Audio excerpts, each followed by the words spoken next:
একটা ফাইটের সম্ভাবনা থাকে এদিকে ফ্লাশ 0 হার্টেড আর মার্কুস কম্প্যারেটিভ চেষ্টা করছেন আক্রমণ করবে ধ্রুব অনেকটা অ্যাগ্রেসিভ মুভমেন্টের সাথে হার্টেড আর মানে স্কোরে টেক অফ রেড নাম্বার 0 ফায়ারের কাছ থেকে আসছে ফ্লাশ যুগেছে শর্ট রেঞ্জে হার্টেড আর মানে হয়তো বা পেয়েছে গেল বাট নো ফ্লিকার ডাউন ডাবেট করলেও লাভকে সেখানে রিভাইভ করা পসিবল হবে কিনা ফ্লাশের সাথে কুটুসের ফাইট সেখানে ফ্লাশ করেছেন কুটুসকে ডাউন লং রেঞ্জ থেকে ফ্লিকার এই মুহূর্তে রয়েছে নেকা পিছন থেকে দুশান গেমিং এর এন্ট্রি হচ্ছে কিংডম আক্রমণ করছে ফ্লাশের কাছ থেকে মতো ফিনিশটা করা হবে ফ্লিকারকে ফ্লিকাররা জানিয়েছেন রেড হক্সকে এলিমিনেট লবি ফ্লোর পাঠানো হয়েছে red হক্সকে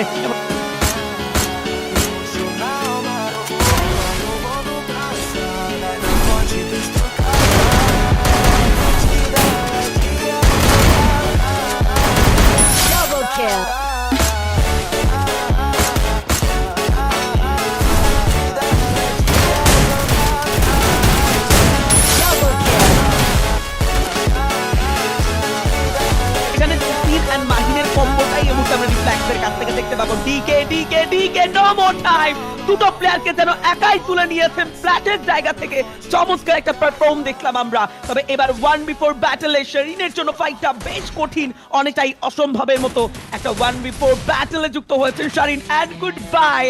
and it's a easy peasy booyah from the side of team DK well done